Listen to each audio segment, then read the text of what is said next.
Hello and welcome back to the channel. Today we're taking another step in the process.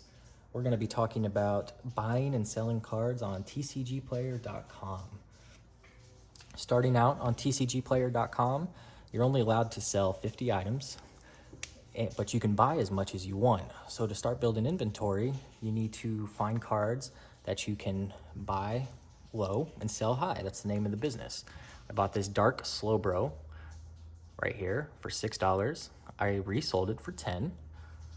I bought this Malo and Lana card here for $11. I resold it for $17.99. And I bought this Charizard V for $9 and I resold it for $14. Once you sell items on TCG Player, you have to ship them out. And that's another thing that I would like to talk about with you. When you're shipping out items, you have to take into consideration the cost of these items before you post your items and what the value you're going to need in return is. So one of the things you need, envelopes. Each one of those costs, 2-3 cents. You're going to need tape, markers, rubber bands, printer paper, ink. All these things cost money and they cut into your profits. So you have to keep that in mind whenever you're buying and selling to actually make a profit. I'm going to go over kind of how I personally package my items on TCG Player, and I've never had a negative review or anybody complain about it.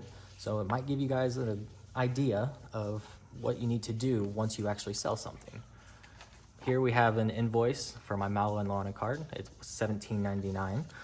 What I do is I cut the top part of this page, which is the invoice that TCG Player will send to you. I cut this off and I use the ship to part on the front of the envelope. So there's no way that I can mistakenly write their address and have any sort of problems with actually sending the item to the person who purchased it. Once I cut that out, I will actually take the rest of the invoice, place the card down in the corner.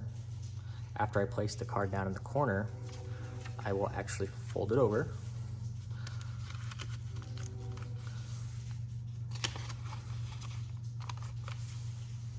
Once I have it folded over, I will line it up with the envelope here. That way I know it's gonna fit inside. And then I place my stamps and my return address on the envelope. A good way to save money when you're buying and selling cards is to save money on the shipping costs.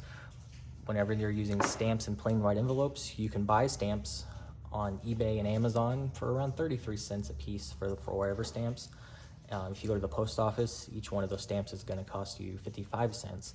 And whenever your profit is less than $1, less than a couple of dollars, saving 20 to 25 cents is a really big deal.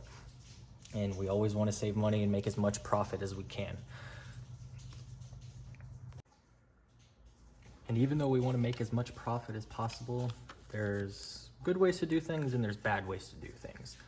Some of the bad things I've seen when purchasing cards, people will send their cards in cardboard pieces that they have cut out themselves with tape. And if you know anything about cards, tape and cards do not mix. It ruins the cards if it gets stuck to it. So you want to try and avoid using, tape anywhere close to the cards. Another thing I've seen people do is they'll send items, 5, 6, 7 cards in one sleeve, and it bends the corners and nicks the corners and really ruins the overall value and appearance of those cards that you're purchasing to resell. What I like to do is I always put my cards in top loaders, and I use team bags, or I'll use card saver ones, and I'll use the actual sleeves as well, just to keep the cards protected for whoever I'm selling them to. It does eat into my profit a little bit by using the card saver ones and the top loaders. Each one costs about 18 to 20 cents. But in the long run, I think my overall quality that I'm giving to my customers is higher than what they receive from other people. Starting out on TCG Player, it's very slow. It takes a while to build inventory. It takes a while to get more than just a couple sales a day, but each one that you do is a step in the process to having your own business. And you just have to keep working at it, keep trying, and eventually you will succeed, because people like Pokemon cards, people like to have high quality products, and if you're willing to provide that, you're gonna get a customer base.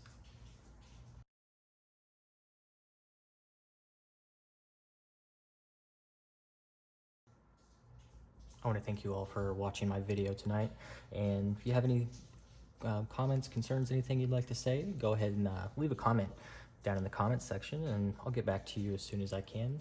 Leave a like and subscribe if you haven't already. Thanks.